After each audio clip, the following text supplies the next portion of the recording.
প্রায় 7 থেকে 8 দিন পর কুমিল্লা দক্ষিণাঞ্চল নাঙ্গলকোট উপজেলার আকাশে সূর্য দেখা গিয়েছে আলহামদুলিল্লাহ।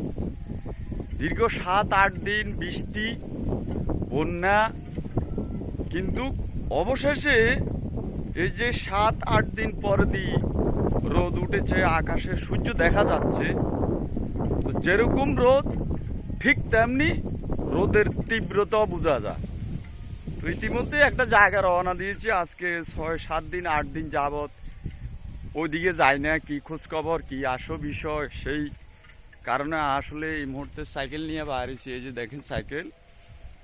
তো মোটামুটি যদি এভাবে আকাশ থাকে 2 থেকে 3 দিন, তাহলে চট্টগ্রামে যেই বন্যা ক্ষতিগ্রস্ত এলাকা এগুলো ইনশাল্লাহ ঠিক হয়ে যাবে, বাকিটা আল্লাহর হাতে। তো সবাই দোয়া করবেন যেন এই বন্যা ক্ষতিগ্রস্ত মানুষগুলো যেন অতি দ্রুত যেন সমাধান হয়। ধন্যবাদ সবাইকে।